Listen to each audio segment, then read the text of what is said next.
Oh, we're wearing black. Okay. Today on the grid, our topic is the reality of switching to Capture One. Our special in-studio guests are the one and only Matt Kloskowski and cool Frenchy guy, Serge Romali. Hola. It's going to be a wild and woolly holiday show, and it all starts in just 60 seconds. The Grid is brought to you by Tamron. Check out their 28 to 75 millimeter f2.8 lens. It's for Sony full-frame mirrorless. It's awesome. Go to tamron-usa.com. And ProPhoto, the light shaping company. Check out the ProPhoto B1X, powered all the right places. Go to proPhoto.com/US. And Platypod, the tripod alternative that is changing the world. Everybody has a Platypod. You should too. Go to platypod.com.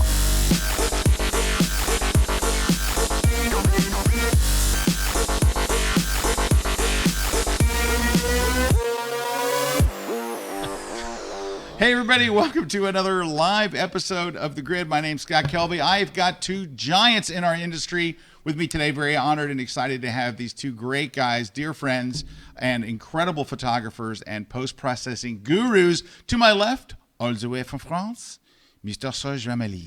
Bonjour, Scott. Thank you for having me. I love your fake French accent, even though he's the only guy I know that's actually French and has a fake French accent. I love it. I know. It's crazy. and to my right, you know him, you love him. He's in the he's rocking. He's rocking the house key. It's Matt Kloskowski. Oh, hello everybody. Welcome Good back. to be back. Yeah, yes, good to I do have not you speak here. French. I don't have a French accent. It's I don't have okay. any accent. I don't. But we've met in Paris, Matt. We many did years meet in ago. Paris. Yep. I met you in Paris as well. That's right. Everyone meets Serge in Paris, Yep. the city of light. If you the go to city of Paris, you'll love. see Serge. He's everywhere. He's everywhere there. Anyway, we've got a really interesting topic today. We do. So our topic is the reality of switching to Capture One. And the reason why we're doing this is, so let's just say that I go do a blog post, or Matt or Serge, we do any kind of post, and we go, hey, Adobe just released some new things into Lightroom. Like there's new features released today. People go into, like on Facebook and my blog. In the comments, yeah. In the comments, and they write, and by the way, do you notice my chair shrinking? Why? I don't know why. Here, hold on. There we go. Thank you. All right, that's better because mine keeps going down and down. It's the thing. Oh, their surge is down. All right. Okay, sorry. So they go into our comments, and as soon as you say these things came out in Lightroom, people will show up and say, I switched to Capture One. Oh, it's great. I switched to Capture One. I just switched. It's amazing. What I've noticed first is, I don't know if you guys noticed, it's the same 7 people that always say, I just switched. You recognize their names, and they're on everybody's. They'll go to Matt, they'll go to me, they'll go to Serge, they'll go to the Lightroom Queen. They go everywhere to tell you, I just switched to Capture One. And so we know that at least 7 people have switched. But how many times have they switched? They're constantly the same people. But anyway, but their comments, they go everywhere and do this, so people start asking us legitimately, should I be switching to Capture One? Like, what's the deal about it? And maybe I'm missing out. And there is what is it called? The fear of missing out? FOMO, yeah. There's FOMO, and I think like we were talking about it earlier, and I can probably speak for both of you as an educator, somebody that's out there like trying to teach people this stuff. The thing that gets me the most is confusion. Right. I hate when people are confused, because if you're confused, you're not moving forward working on your craft of photography or photo editing. And so I think that's where this all came up, is it makes people confused. People see it and then they wonder, should I be using that? Because other people say they're using it, which is how I think the show was born. This episode was born. Right. Yeah. To help the people that are Lightroom Adobe users to understand what it would entail for them to switch and let them make the decision if they want to. Right. And it's important for you guys watching to know who this episode is for. Yeah. Right. This episode is for those people who are asking that question. If you're already on Capture One and you're happy, I got to tell you, this isn't for you. This show is my chair really going lower? Like what is the depth of this chair? Is there a point at which I'm going to be like, let me move my mic down there. Anyway, so if you're using Capture One and you're happy with it, today's show's not for you, because You've got a great program. Yeah, you have, and it is a good program. It is a good program. We're not here to trash Capture One, but we're just here to let people that are asking those questions know what the reality of it is, because it's not just like you're switching to another Lightroom. Right. It is a Lightroom competitor, but there's a lot of things that are different. So number one is that's who we're talking to.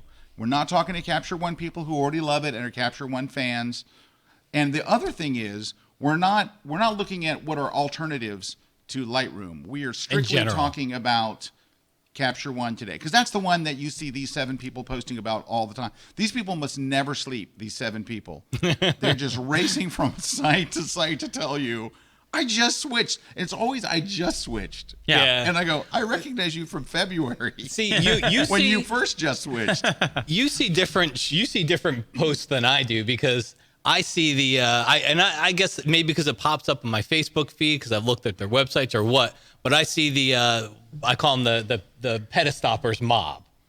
And I see the Petastopper mob. That's the cross between petapixels and F-stoppers, and it's the mob. I mean, they're like the lynch mob. Like they're angry community. Yeah, it's funny. Like on Petapixel and F-stopper, every time something, I look often at the comments, and they just protesting whatever the subject is. Whatever. No, it's like the red apple. No, I don't like red apples. We could do apples were bad for you. We could do a whole show on the most toxic community on the photographic internet, and it's them. But we won't get there. Yeah. Anyway, but what I just see is 2 words: Capture One.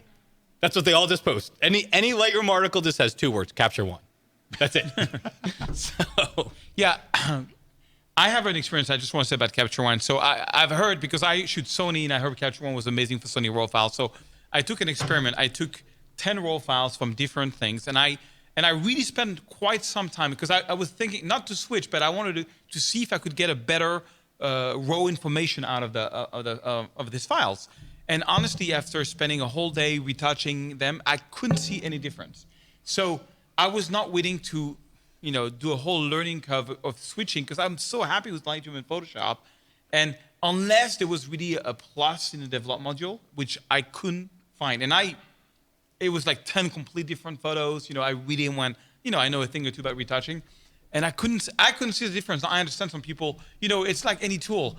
If you're really good with, electric guitar or whatever tool you have, if you master it well, you're going to do well because you master it well.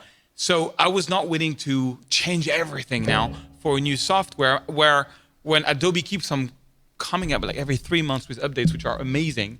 Like I have never seen a software company, and I don't get paid to say this, that are so innovative and keeps on coming with new stuff all the time. And so anyway, so that was my experience. So I dropped it. But here's a good reason of why the show is needed and why it was directed toward that is exactly what you just said. Because what you said, are you thinking again? There's like a jacket there. Let's put it on. Seriously, look how low I am. This is. You have to raise your chair. Here, ready? Stand up. Oh, look how low I am now. Stand up. There we go. This chair is broken. Oh, they're gonna bring in another chair. Yeah, All I right. think that might be. Look, hey, I'm up to regular size. Hey. But here's how this, because of what you just said, because you did it, I did it at some point, and I can name 10 other photographers that have done it. Yeah. That because we hear the same thing, so we're like, I feel like I have to try this to see. I want to see if there was a plus. I want to see. So, I work with galleries. I want to see if it was going to make a difference in my print. Hopefully, we can help other people. By this. Right. This experiment. Okay. So let's start off with the first thing. So today, remember what our topic is. So our topic is the reality of switching to Capture One. All right. The first reality is it's $300. It's $299 to buy it. So if you are a Sony user, you can get a cheaper version, right? If you're Sony and Fuji, they have a Sony Fuji version. It might be not the same for but it's less than half the price. It's a really good deal. The problem with that is most Sony and Fuji users have switched from something else in the last like 2, Canon 3, or 4 years. Nikon or something. So if you're a Sony shooter, it sounds great. Yeah, I'm shooting Sony. I can do everything until you're like, all right, I want to go back to the photos I shot 5 years ago. Or 2 years ago. Or 2 years ago, however long you switch. That's the problem is, are you willing to commit and say, I'm never going to go look at another RAW file, or I'm going to do it in another program? Because those will only open Sony and Fuji or RAW Fuji files. Right, Yeah. so it's only those. I didn't know that, because that's the version I got. That's a version. I didn't know Right. that because I have Canon RAW files too. Yeah, you can't open them in Capture One. You can only open them in your. Oh, I didn't know that. I didn't Now, know that. unless you buy the full version. Now, Yeah. if people buy the $300 version, God, then you I can didn't know open that. up Okay. It's whatever. not a light version of Capture One. You get all the No, it's all the features and stuff, right. everything. No, It's but just- Right. I have a friend who shoots Leica. Torsten Overgaard is one of the most famous Leica shooter out there, and he uses Capture One, and he switched from Lightroom to. He says it's a very sturdy program. I'm sure it's great, but here's the deal: I will only switch because I've got all my presets and I've got my workflow, and it does really well for me. If there is a plus. I thought it was a very stable program. Like, I don't want to, think people have the idea I don't like Capture One. I thought it looked very well coded. It's very nice, very sturdy. It's just, why spend it takes a long time to learn Lightroom. I spent years learning Lightroom, why do that again for no real reason? And then, try to economize $5 per month or $10 per month when you get all these updates. It doesn't make sense to me. Right.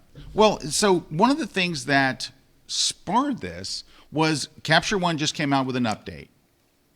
So the update. I texted you. Yeah, Matt told me. I was playing with Max last night. Matt called me and said, "Hey, dude, did you see?" Or texted me, "Hey, did you see the upgrade? The upgrade price was $150.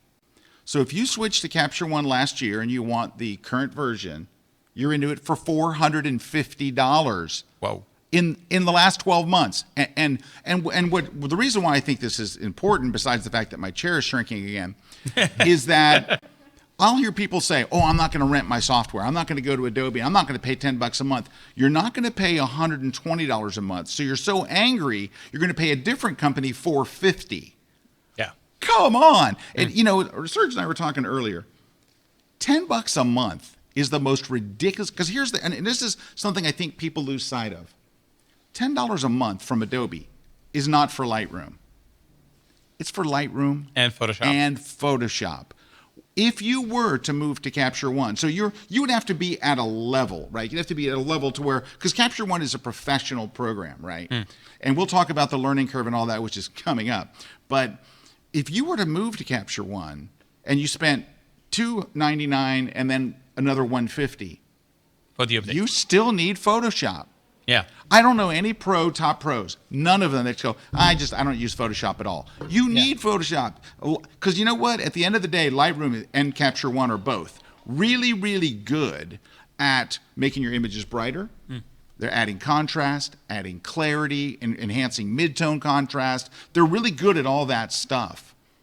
But the real magic happens in Photoshop. So you get to a point in your Lightroom skills, and if you're not there yet, it's coming, where you go, "Oh man, I wish I could do a reflection. I wish I could do sky replacement. I wish I could do this. I wish I could do that.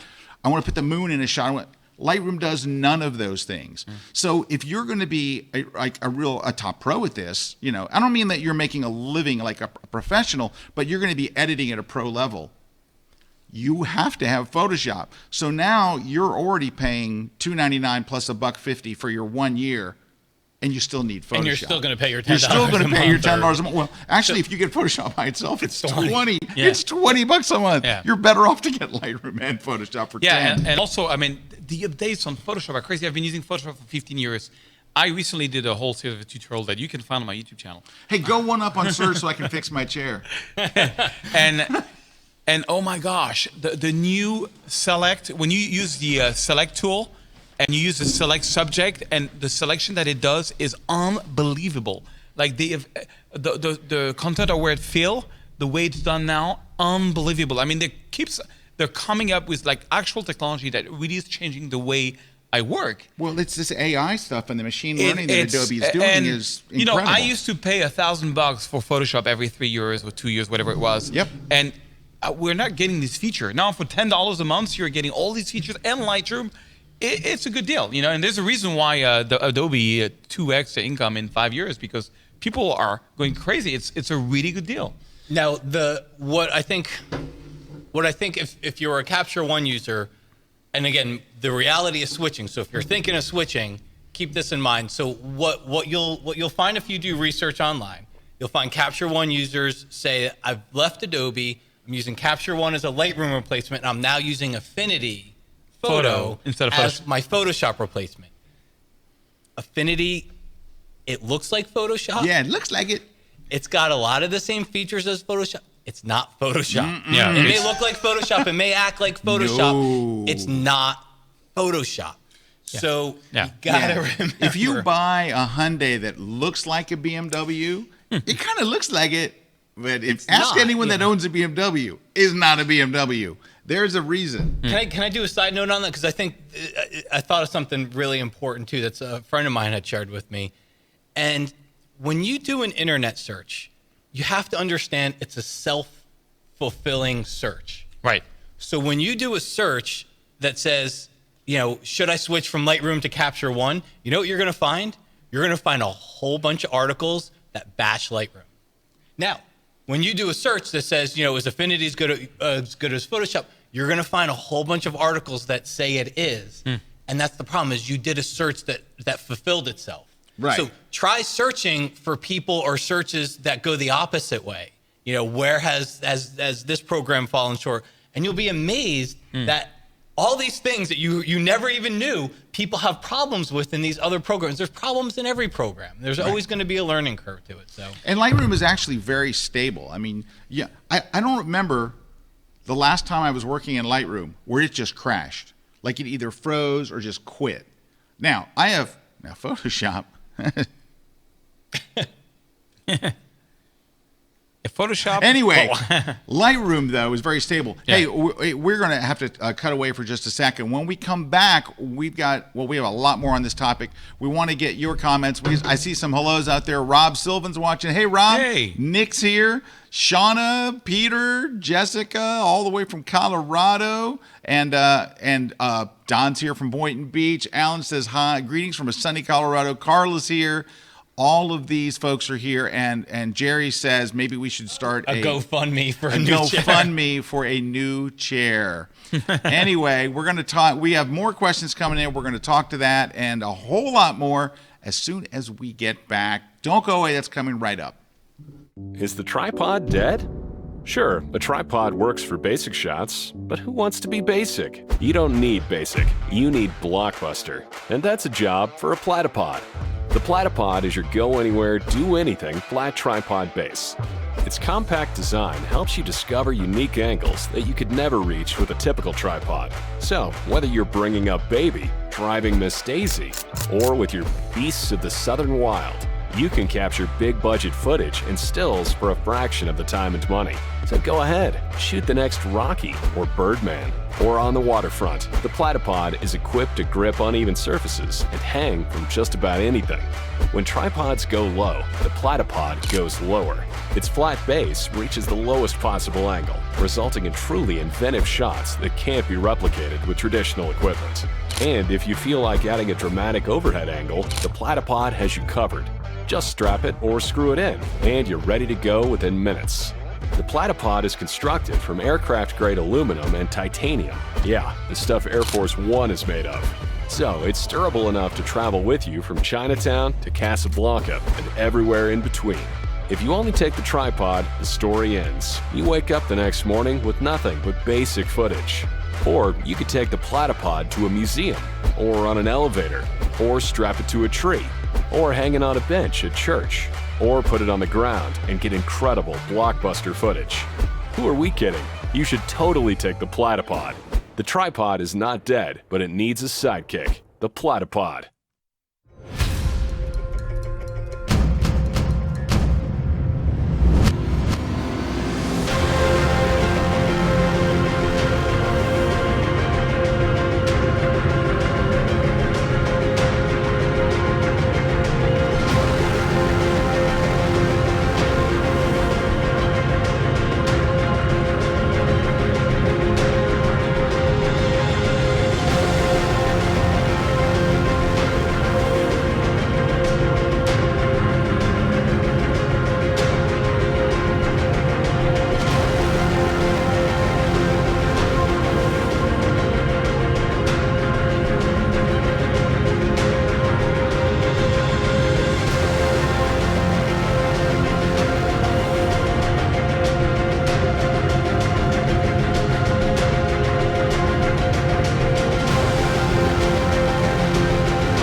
This segment of The Grid is brought to you by B&H Photo, the professional source since 1973. Hey, we're back. Scott Kelby here with Matt and Serge, and our topic today is, I'll make sure I read it right.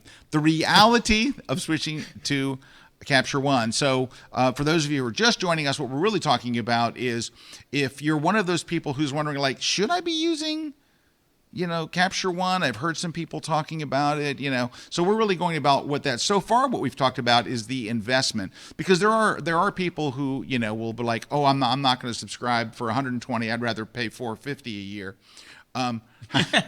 However, though, I think that number one, the deal for $10 a month is incredibly good. I think for $10 a month, it's ridiculously good. But here's the thing that people don't realize. If you have Lightroom and you decide to quit your subscription, I'm just not going to pay anymore. They don't come and take Lightroom off your computer. All it does is disable the develop module. Lightroom's still on your computer. All your images are still there. You can sort them. You can print them. You can save them as JPEGs. You can export them. You can do slideshows. You can do everything inside that you've always been able to do, except for the develop module. So except for, exposure and things like that.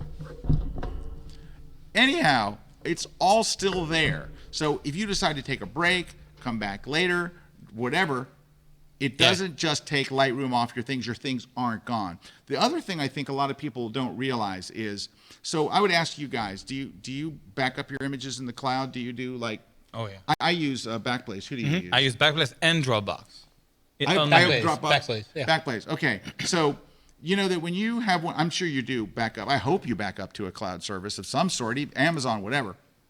But if you do, you didn't buy a server. You're renting space. And if you stop paying Dropbox or you stop paying Backblaze, all of your images go away. Bye. I mean, they'll give you a chance to pull them back down, but if you miss, they'll just go bye. They don't forever just sit there and say, just keep using it. It's okay. And your cable box, do you know that the average American family pays $260 a year in rental fees on their cable box? If you switch cable companies, if you go from Spectrum to Verizon, they want their cable box back because they're renting it to you.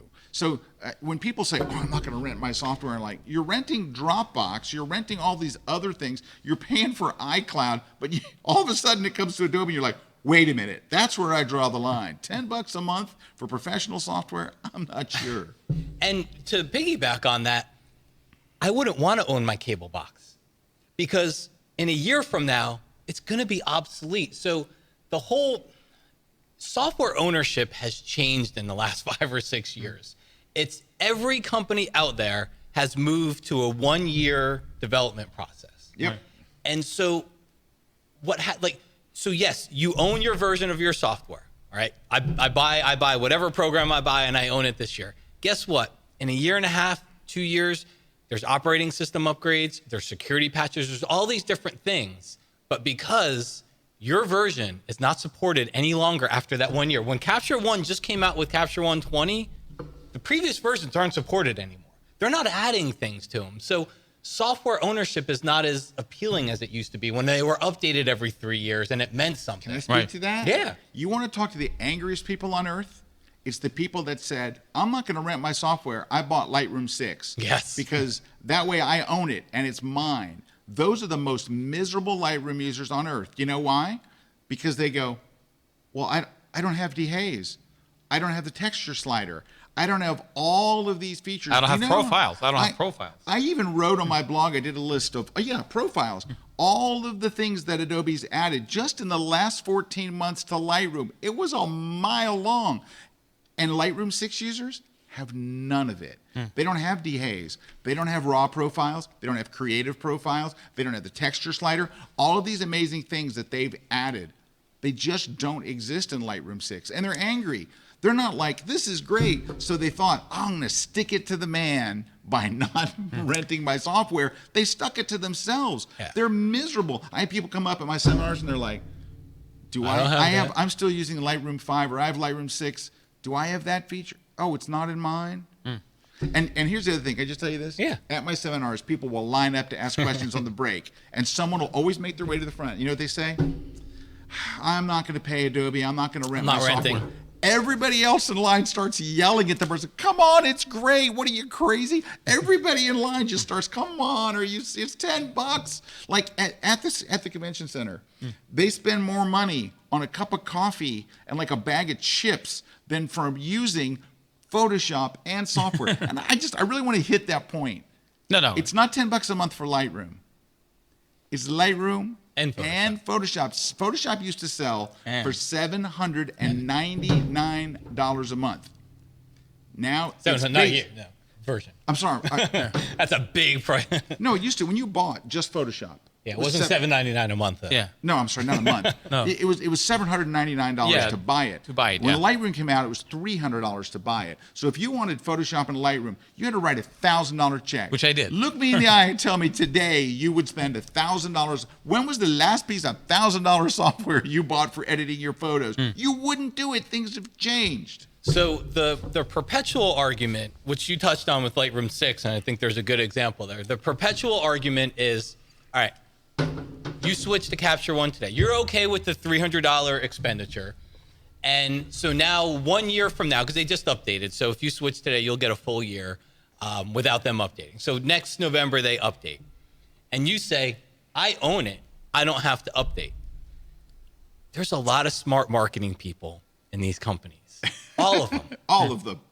Do you think that they're just going to do an update that's made like one of the things? And granted, Lightroom's got its questionable features as well. I'm not going to say they don't, but the crop tool, the UI of the crop tool was a feature enhancement in Capture 120. A feature enhancement, like that was one of the things that they sold. But there's going to be that one thing in there that you're going to want. And with Lightroom 6, all the users that dug their heels in and said, because that was the last version before they went subscription. Yeah. Right. The very next big update after that was dehaze. And all of those people were furious. And a lot of them upgraded. And the same thing's going to happen. I guess that's why I think the reality of it was a good title, because next year, there's going to be one feature. You're going to see something in Capture One that you're like, I got to upgrade. And you're going to do it. You know you're going to do it. If you're, I guess if you know you're the kind of person, hey, you bought Lightroom 4 and you haven't touched it since, maybe you are the kind of person that will stay on perpetual and you'll be happy. But I think most of us know that we're going to do it. We're going to bite the bullet. We may hold off. I said I was going to hold off on the iPhone. Guess what? Yeah. Hey, I got the cheese grater. By the way, there is another benefit that people don't talk about. Yeah. When you do get the $10 a month Lightroom and Photoshop subscription, you also get access to Adobe Portfolio. There are people that are paying $20 a month to $50 a month to host their portfolio online. Renting. They're renting their portfolio space. Adobe Portfolio is not only awesome. We have an entire class on it. I did it myself on Kelby One. When I am like doing workshops and stuff, I teach Adobe Portfolio. I also teach Adobe Spark. That comes with your subscription. I believe it is the best way to show your images online. Those are also included in that subscription. So it's not just Photoshop. It's not just Lightroom. It's Adobe Portfolio. It's Adobe Spark. So it comes with more than that. And it's $10. And so now I realize that there are people out there that $450 is nothing to you. You're like, I don't care. Money's not an issue. And that's great. And if that's who you are, that's fine. And that is totally cool. And by the way, we are going to get to some of your questions in just a second. But I just kind of want to wrap up this whole subscription part, because this is a big part of it. Because and I was asking Matt and Serge, like when people leave Lightroom, what are the main reasons? Number one was tethering speed. Like the tethering in Lightroom, and I'll just look straight at the camera. I'm going to look at the one-up camera. Watch.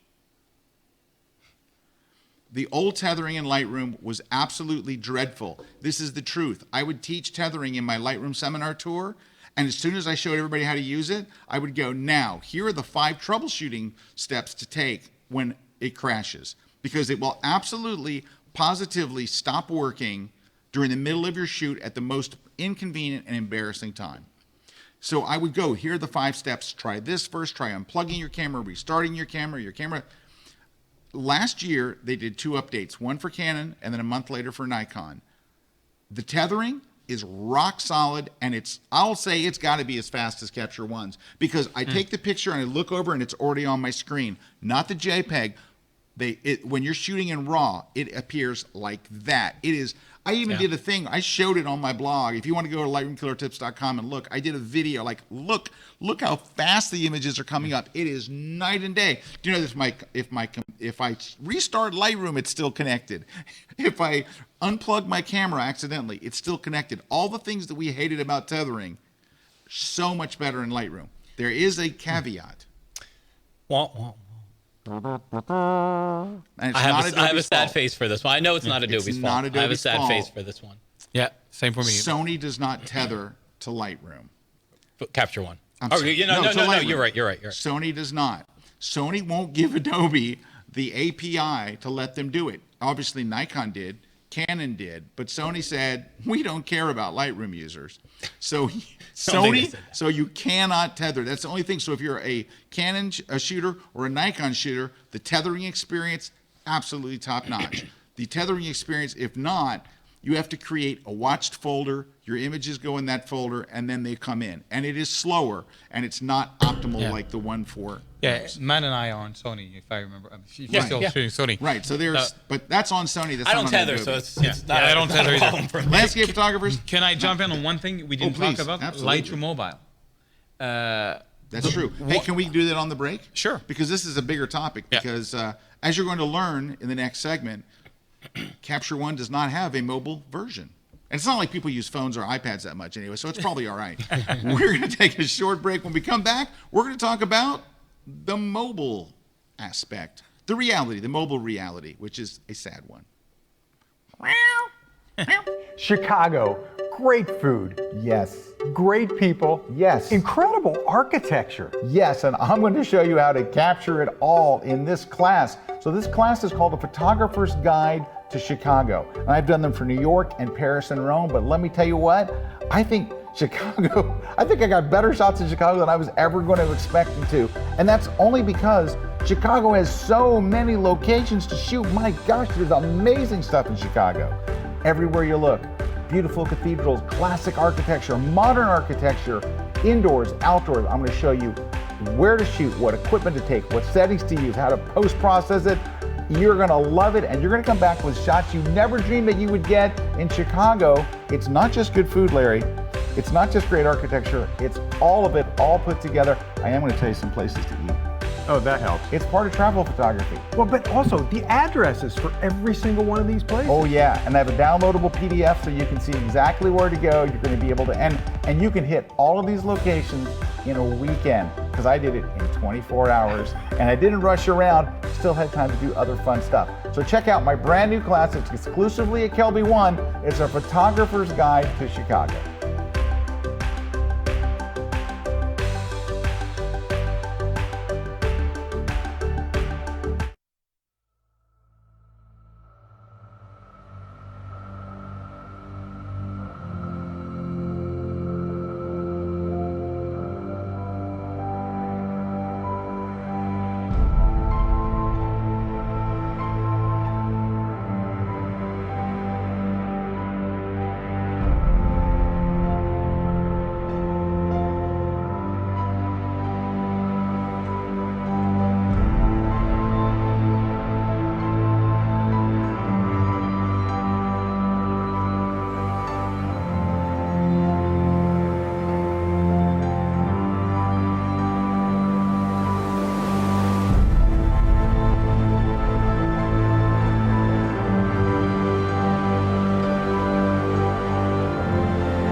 This segment of The Grid is brought to you by Canon. And that's the thing I want to do. Hey, we're back. Scott is here with Serge Remilly. All right. Matt Kloskowski, two of the greatest guys, greatest teachers, greatest photographers. And when we left, Serge had just brought up, and I hope you'll continue it, that one of the realities of switching to Capture One is they do not have this wonderful iPad, iPhone, Android, all this Mobile ecosystem. Yeah, the thing is, so Lightroom Mobile shoots RAW, and I have the 11 Pro Max with its night mode, Well, of course you do. which is really cool. And I mean, the quality that I'm getting from my iPhone using Lightroom Mobile, using my preset, because my presets are installed in Lightroom CC, so they synchronize with my Lightroom Mobile. And every time now I'm in somewhere exotic, I'm shooting and I'm doing a social media post, shooting RAW in Lightroom Mobile using a preset, so it's like a 2-click retouching, and boom, it's on Instagram, on Stories. And it's really grown my Instagram to almost 100,000 followers. And something I use all the time, and so I couldn't live without Lightroom Mobile, and that's included in $10, and it's a huge part of my life. I think Lightroom Mobile is just as important to me.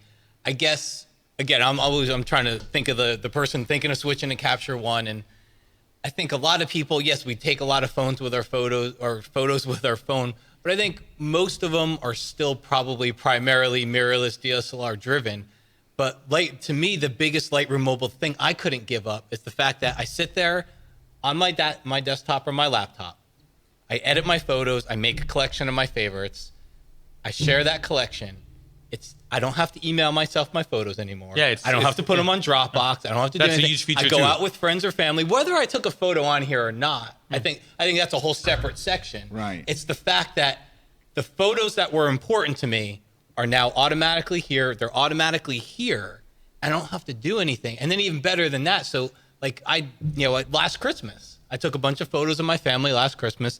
I went up, just did some quick edits, threw them in a collection, shared the collection, and I had a link to send to everybody so they could look at that collection online and what you and I talked about at lunch today, and even go and pick your favorites and say, I want this printed, I want this, put comments. That's built into Lightroom. It's part of the Lightroom experience. That's what I could not give up. Right. Shooting my son's homecoming dance and going home, uploading those photos, he's got a link before he even gets to the dance of all of those photos that he can share with his friends. And I think that's the most important part.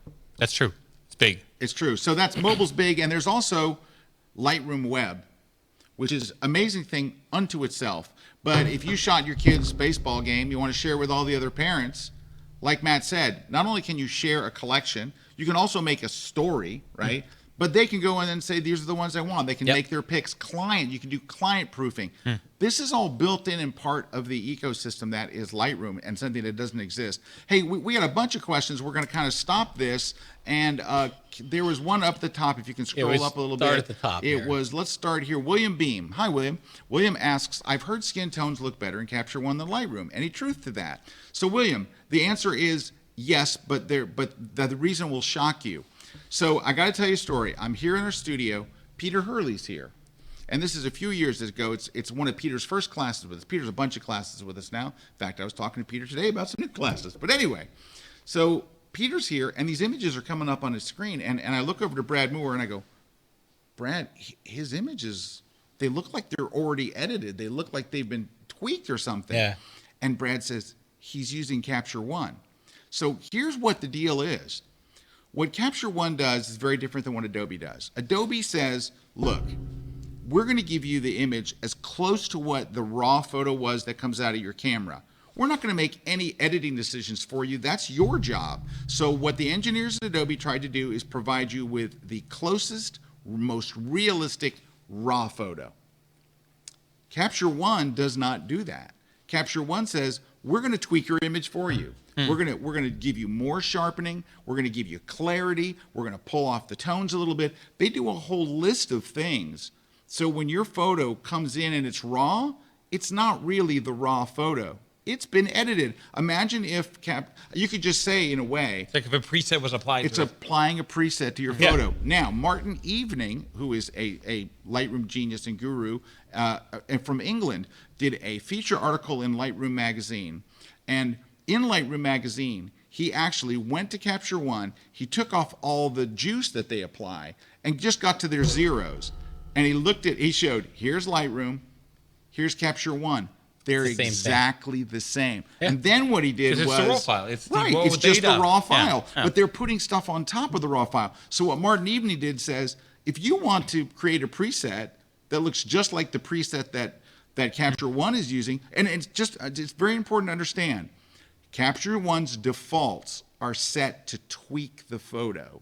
If you want to set a preset to where every photo comes in, has those things. Right. Here's what the steps are. So you can if you go to my blog go to lightroomkillertips.com and just search for Capture One, it'll come up, and there's Martin's article. I left a PDF for you to download, and you can literally see exactly the steps they made and why it looks better. So it would be like saying, so to answer his question, it would be like saying, does my photo look better if I apply a really good looking skin tone preset as it comes in? Yeah. Yeah. But that's the default over there. So you understand there's two different philosophies. One Interesting. I didn't know says that. it is for you to decide, which is Adobe's. There it is. Brilliant article from there it is. There it is, the article where he compares and does a bunch of different shots and shows you exactly, what the story is. And once you see that, you realize that I don't want to say people are being fooled, because there's nothing wrong with Capture One trying to make the raw photo look better when you bring it in. It's just the way they chose to do it. It's not cheating. It's not wrong. It's just important, I think, for you to know. That's why Peter Hurley's images look like they were edited when they came in, because they were edited when they came in. Yeah. And like what I said before, if you do that Google search, is Capture One's color or Capture One skin tones better than Lightroom? Guess what you're going to find? You're going to find a whole bunch of articles that say yes. Yes, it is. You're not, because you're not asking the right question. But look at this. Gord wrote, Lightroom and Photoshop are and will be just as much a part of my life as breathing. So anyway, there is that. There's also a question here about what was the Andrew other one? Andrew's asking. Andrew Kavanaugh's asking. So Capture Bonjour, One. Andrew, by the way. Good Bonjour. Bonjour. So Capture One doesn't have layers, ? So I think he's asking if it has layers. So Capture One has something that they call layers. Let me explain to you. If you open up Lightroom and you go to the brush or the gradients, any of the radial or linear gradients, and you take a brush and you go and you brush something onto your photo, and then you click New, and then you brush something else onto the photo. Maybe you darken a spot here and then you brighten a spot there. Right. So you're going to have two little dots on the photo. In Capture One, you would have what they call layers. It's not like Photoshop layers. You can't take a texture. You can't take a background and then a person and mask out the person and put layers on top. That's not what they've just taken Lightroom's local adjustments and they've called them layers. Now, if I'm being honest, I like the way Capture One does it better. It's easier to organize. It's easier to organize. I don't have these little dots. I lose the dots. I can't be the only one that. Yeah, I lose the dots all the time. The little dots You're on the there. only one. No, now this is a great point for us to remind everybody watching. Capture One is a good program. Oh yeah. We're not saying it's a bad program at all on any level. It is. I think the one only true competitor, really, fully to Lightroom. However, the topic today is the reality of switching, and the reality is, just because they call it layers doesn't mean it's got Photoshop layers. That's just a word they use to, Again, really smart marketing people. Yeah. Hey, can we open up another topic while we're talking that? Because the topic would be at this point is, if you were to switch to Capture One, you will find things that you like better. And just like Matt said, I like the way they do their layers better. It's absolutely true. But you will also find a bunch of things that are missing. Yeah. Can I just jump on one thing? So I was talking 2 nights ago. It's funny. I didn't know we were going to talk about Capture One, but I was having dinner with this Leica shooter, really international Leica shooter, and he uses Capture One. He only does like Jay Maisel style street photography, and he never almost erases anything. He shoots with the Nautilus, 1.2, so everything is bokeh and blurry except the subject. That's his style of photography, and he's like, sells prints, does really well. He doesn't need Photoshop. He never uses Photoshop, so he's perfectly happy with Capture One because he likes the software. He doesn't really erase anything. So he's doing it from almost a photojournalistic type. Yeah, of he's ethics. doing street photography, and without any. He doesn't want to erase anything, and he's like, so yeah, he bought it years ago. It doesn't necessarily do the updates, so it's a good deal for him, But for all of us that uses a bit of Photoshop, that's, erases elements or, do a little bit, anything creative with it. I mean, I don't see how you can, it's how you can avoid, Lightroom and Photoshop, at this point.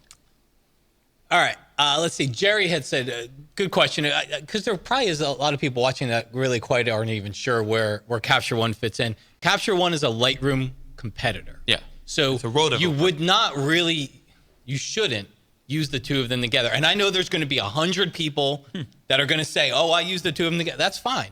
But they're really competing programs. They basically do the same thing.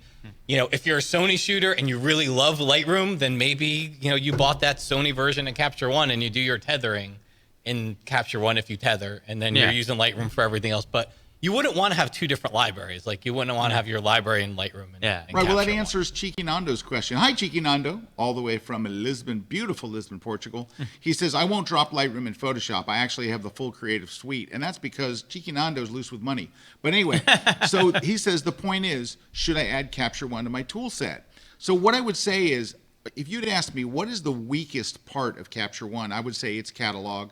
The way it organizes images and stuff, it's got a lot to. And Capture One users will say that. Like, Capture One users find are it, like, look that up on the internet, do a search for it. They'll say it too. Yeah, their catalog stuff is not great. But so for Cheeky Nando, if you were going to add it to your tool set, I don't know what you would really gain in certain instances. You know what? This is very important. And Cheeky Nando is a landscape photographer, but he's been shooting people and portraits recently. So it's important to know where did Capture One come from? Like, where did it just appear on the scene? So it is widely used by a very particular group of people. It is widely used by New York and Los Angeles-based fashion photographers in high-end fashion photography. I don't mean shooting your girlfriend. I mean you're shooting for Vogue. In that market, it is Capture One. Yeah. They are very, very big. The high-end fashion market is Capture One. And the reason why it's so popular there was because medium format cameras ruled fashion photography for many years. For many, many years, it was, and so people will still buy these $30,000 leaf backs and things. That was their thing. They don't really have good LCDs. I know. I used one. You absolutely, even the guy that let me use it said, you got to use Capture One to use this camera. It's a $30,000 camera that requires software to look at the pictures.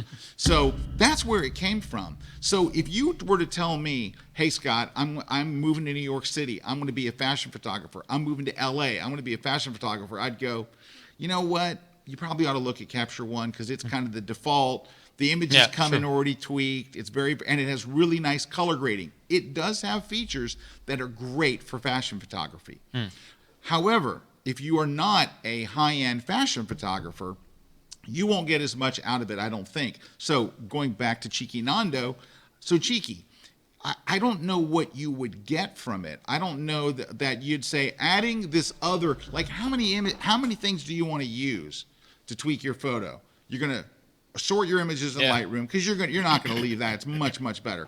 All right. And you still have the develop module. And you're going to jump over to Capture One to do what? Now, if you told me, Scott, I'm really into fashion and I want to do color grading there, I would say their color stuff is money. It's very, very nice. It's advanced. But that brings up the next thing that we're going to talk about after the break. But I got another topic that is very, very, it's a big topic and we don't have that much time left. It's big. Raise the roof. Big. Raise the roof with us. There we go. Raise the roof. Big topic coming up. And it wraps into Cheeky Nando because he's cheeky and he's Nando. He's cheeky. He's Nando. He's cheeky and he's Nando.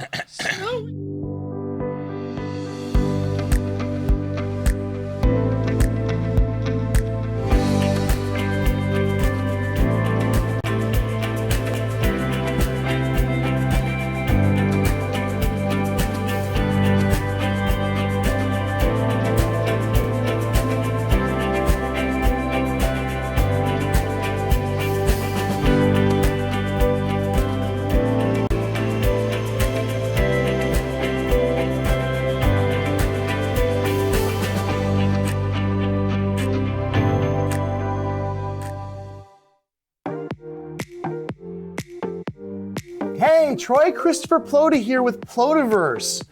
Join us here. We have a whole class with lessons.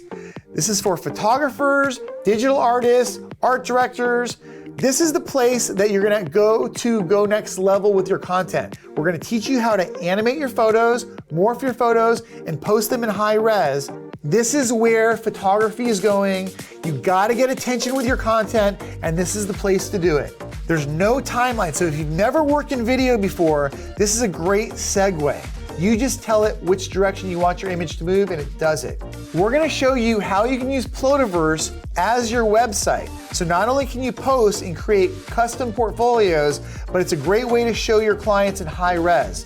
So join me on kelby1.com. We're gonna teach you all about motion art and Plotiverse and how to animate your images and get more attention with your photographs. This segment of The Grid is brought to you by Platypod, the world's most compact tripod base. Make sure you don't miss any episodes of The Grid by subscribing to Apple's podcast app or iTunes. It's free, and we even have a special audio-only version, too. So sign up Hey, we're today. back. Scott Kelby here with Matt Kloskowski and Serge Romali. Hey, I just wanted to mention while we have this break in the nonstop action that, so I finished up my last seminar for the year in Fort Lauderdale last week. Had an absolute blast. So much fun. And I just got some of the dates, or the cities at least, and the dates for next year. So I'm going to be in these 4 cities next, which are Los Angeles. Yeah. Where the night before, I believe, I'll be dining with a Mr. Serge Romali at a French restaurant in downtown LA. That's right.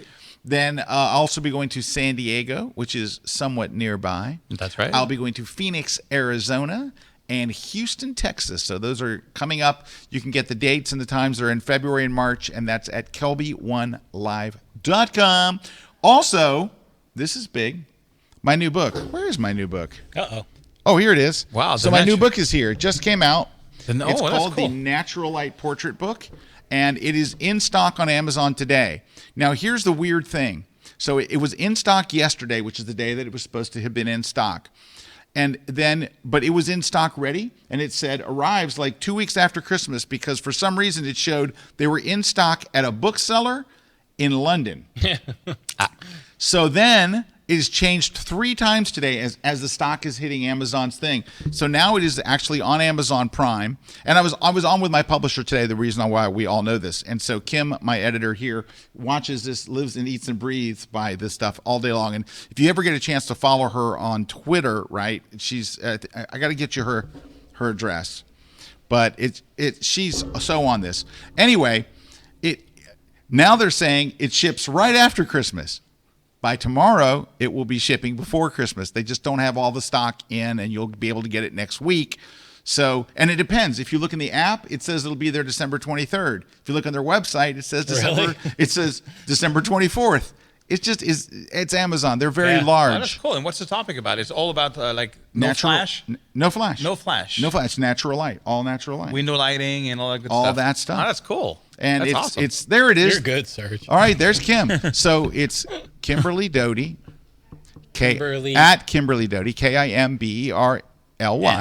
M as in magnificent. Doty, D-O-T-Y. And she's my book editor. She's here in-house, and she is an amazing, best book editor in the world. And anyway, her social media stuff, if she ever wanted a different job, she would be great at social media. She's so good at it. Anyway, but go follow her there. And she, of course, keeps up on this stuff. But go to Amazon, you can get it, and it'll be late. And if you live in England, you'll get it for Christmas. You'll get it for just after Christmas. But if you're in the United States, you'll have it in the next couple of days, especially if you have Prime shipping.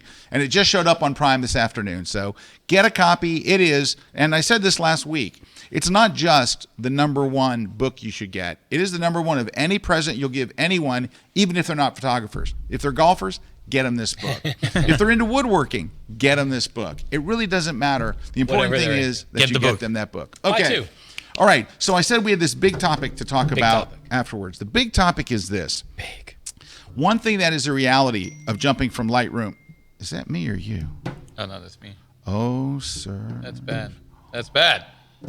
Did we not tell you? Did we not explicitly? It was in your contract. Nobody said to turn off the phone. That's true. We didn't. You go on TV shows, you don't turn off the phone. Hand it over, Serge. No. I put it here. All right. I just got it. So The other thing is, if you're moving from Lightroom to Camera Raw, if you're moving Capture One to Capture One, Capture One is a professional editing program. Remember, it was born for the fashion industry. The learning curve, it's hard. I mean, it is not easy. Now, you'll find someone online that'll say, "Oh, I was no problem to me," because there are people that are software nerds. You find anybody saying anything online. So. I've talked to numerous people who switched and said it was so different and so weird, and my images weren't looking. Not because Capture One won't do it. It goes back to what Serge says earlier. The learning curve to get good at Capture One, I think, is much, much, much higher than it is to get good at Lightroom. And like Serge said, if you could go to Capture One and everything looked better, and then you're like, wow, this stuff is Yeah. great, you'd go, it's worth investing, whatever. But that brings up the second problem. There is not a giant community for teaching you Capture One. There is a huge, I mentioned Lightroom magazine earlier because there actually is a magazine for Lightroom. There are so many resources, and some of them are sitting right with me. I mean, these are the leading guys out there creating presets, doing courses, teaching workshops. I mean, this stuff for Lightroom, it is a giant, and the preset business alone of buying presets, it's a massive, there are so many. If you ever search for the word Lightroom presets, you will find 5,000 sites selling you presets that are just one-click looks and stuff. For Capture One, it's this big. There's not a big conference for it. There's not seminars everywhere. There's not all these. There's not this giant infrastructure of education. So you have a very hard program to learn, and no real giant. Well, for example, we have 56 full-length classes on Lightroom, on every aspect of Lightroom. Some taught by Serge, some taught by Mr. Kloskowski, some taught by me, some taught by others. All these classes. You know how many Capture One classes we have? One.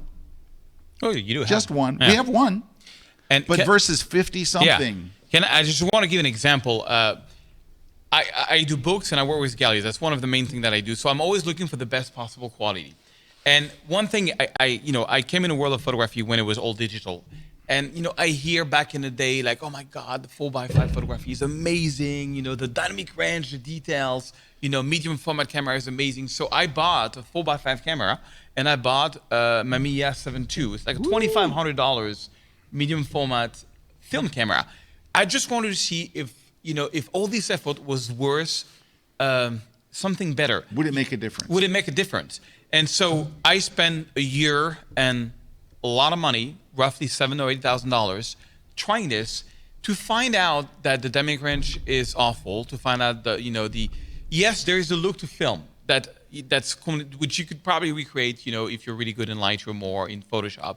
There is a look, but when it comes to what I do, like an amazing sunset in New York, you're not going to get a better picture. I think digital has outperformed film a long time ago. That's been my research. That's been my viewpoint. And I agree. And oh my! I mean, I don't know if you ever shot 4x5 cameras, but like putting the films into the into the darkness, and you only have 5 shots, and you put a slide. Oh my! I did it with Trey Ratcliffe in New Zealand. It was like never shot a film medium format, only digital. Yeah. Anyways, it's hell. It's really not easy. It's hell. I'm trying to find, because somebody I wrote an article on it and I did a Facebook post, and I'm trying to find some, because I wanted to just quote the person. Hey, while you're looking for that, can I have them bring up your blog real quick? Oh yeah. So can you go look at Matt Kay, and Matt wrote an article, but he was talking about all the things that Lightroom has added. Why is no one mad at Capture One? I'm mad at Capture One. Versus, look at the list of what Lightroom's added, and then for $150, look at what Capture One added. Now, Matt had to add the last 6 one as just kind of a freebie, kind of like they said, oh, we added. There were UI enhancements. Yeah, we added toolbar text and icons. So Matt counted that in Capture One's because it looked pretty bad, but. The Lightroom one, those are included in your subscription. They're included in your $120 a year, are all those new features, and they're released when they're ready. Capture Ones, they waited to the end of the year and said, "Here you go. How about $150 and it's these features." All right, I found the comment, and it speaks to exactly what you said. And I think it's a phenomenon. Like, we've all gone through it, and we all know people that do it. So Kevin Vance on this article that I wrote, and he said, some people like to just like the alt option, the alternate option. And then once they convince themselves that they love the product, they come out with a million justifications why. It's called confirmation bias. And it affects everybody. I've probably been guilty of it in other areas. Yeah, like I would. Cars, golf clubs, you name it, people do it. But I think that's what you found with the camera, is we move to something, and then we have to build a story around why we're happy we moved to it, and that's how all those things happen. I was happy to learn film because, I thought as a professional photographer, it was kind of cool to learn film. And it's funny because I did a lot of research to see, who is the best 4x5 landscape photographer of all time. Lots of research on that. And I did find a few, but the photos are not to the level that we see today. And anyways, it's all about the plus. So Capture One, I spent a lot of time, and I did not see the plus. So why give up, on Photoshop? Why give up on Lightroom Mobile? Why give up all that for having something? I mean, for me, who does cityscape and landscape, I didn't see the plus. Now, it looks a very, I don't like the idea that we're against Capture One because I don't think we are. No. But, unless you're into fashion photography and, I really think sticking to Lightroom and Photoshop is a good idea. Yeah, and you can't we're getting our checks from Adobe later on. Yeah, Adobe doesn't believe me. Adobe's not one of the sponsors of the show. And I think I can agree probably for the three of us, because and I call we'll call them the pedestopper mob. The pedestopper, that's cool. They're anybody that's watching from there or eventually watches from there screaming at there saying, oh, their livelihood's tied to Adobe and everything. So I don't know if I can speak for you guys, but understand one thing: we don't get checks from Adobe during the year. And the other thing is, this whole software confusion craze thing, it's been great for business.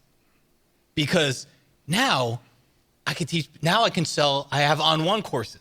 I'm gonna make a Capture One course because I have enough people in my community asking me about it. You have Luminar courses, it's been great for business. So it's not that I get money because you stay at Adobe. It's just the confusion has caused people to go out and buy everything. Yeah, and one thing I've seen, Scott, publicly, every time there's something you don't like about Photoshop or Lightroom, you've been very vocal about it. Oh, yeah. Very, very vocal. Oh, yeah. So, it's not like, there are things, that can be improved, but honestly, it's a great deal. I mean, I wouldn't live without it. And, as I think you said, if you're into fashion, if you want to get that, and you work with medium film and camera, I think it's the right move, But apart from that, I don't recommend it at all. That should definitely be in it. You want to hit a couple of those questions? Because one of them ties into the performance thing we talked about. We got to wrap. Can Capture One work from a network drive, which Lightroom can't? Capture One does work with network drives. There's a couple of nuances around locking and unlocking that, but it does have more network drive capability than Lightroom does. That said, that's a fraction of the people that need photo editing software. Yeah, so networking means I'm working in a studio, there's multiple people. Yeah. And now you can, this is, people don't know this because I've got a little secret trick. You can put your catalog on Dropbox. Yeah. You can put it on Dropbox, and that way you can work on your images at your office. When you drive to your house, all the images will be there. Really? Same catalog. Yeah. So you can work in multiple locations and have everything synced automatically by putting your catalog in a cloud storage like Dropbox. It just doesn't support multiple people opening the same catalog. Okay, cool. Right, yeah. In other words, you can't be in one place and somebody else is working on your same catalog. Have, to exit your Lightroom on the other computer before you open it? Let's say... Yeah, you got to close it because there's all the little lock files, which is why you can't have multiple people open the same I've tried and had some issues. Yeah, so you can't have another person working on the same file. I want to talk about Chuck's. Oh, Chuck. Okay, I was going to... Chuck. Oh, you want to take Chuck? Let me get Chuck. Okay, get Chuck. So Chuck says, and it sounds a little sarcastic, so I'm going to read it like Chuck says. I'm going to read it like Chuck probably was thinking it. So let's suppose you convinced us reluctantly to pay $10 a month. And then Adobe raises the rates to 15 or 20. This is why people hate cable. They own us once we own them. We sign the dotted line. First off, Chuck, whatever program you have, they own you. Let's say that you bought Capture One and they decide the upgrade isn't $150 anymore. Now it's $250. Now they say it's $200. it's $250. Let's say the upgrade is whatever. Any company, anywhere, can charge you more. At any period. time. It's not just Adobe. Now, how many years has Adobe been doing that $10 thing? 5 years, 6 years? It's been years. And Adobe one day will raise the price. I guarantee you one day it's going to be $12 or $14 or $20, whatever it is. It will still be less than $450. I don't see any scenario in which Lightroom becomes by itself $450, or even Lightroom in Photoshop $450 to own it for over a year. I don't ever see that. But yeah, any company, no matter who it is, but I would say this. Let's just say that Adobe, and I'm going to go, this is historically, I don't have any secret information. I could be totally wrong here, but I'm going to give you what I think in my heart. I would go and get Adobe software right now, because Adobe is really good about grandfathering people in. If they did raise the price, I'll bet you it would be for new users. In other words, they go, as long as you stay in and you don't leave, it's $10. But if you leave and come back, now it's $15. That could absolutely happen, which is the more reason why, Mr. Snarky Snark, I just saved you money. Go get your $10, because it is going to go up one day. And I'm surprised, to be quite honest with you, that Adobe has held the price this many years. It is the best deal in software, period. Oh, no question. No question. If it does go up, speak with your wallet. Make the decision with your wallet. Just like any other program can go up. Speak with your wallet, but at least you don't know. You can switch today, and then your version of whatever you're using goes up. So right. It all changes. So all right, so let's just say this. Let's say they bumped it up to $15 and it's $180 a year. You could tell you could stick it to the man by going, I'm not going to pay that $180. I'm going to go give $450 to Capture One. That'd show Adobe. All right. What else do you want to got? take that performance one? Where are we? Up. Can you go up? Up. Oh, wait a minute. No. Whoa. Yeah, we did talk about community. No, we got Eric Kuna, who, by the way, if you're wondering, where's Kuna? Kuna's sick. So we go to lunch on Tuesday. He went to New York. He took his family to New York, had a wonderful New York experience. They saw the ballet. They went to great restaurants. They went to Junior's for cheesecake. I was so jealous. We go to lunch the other day.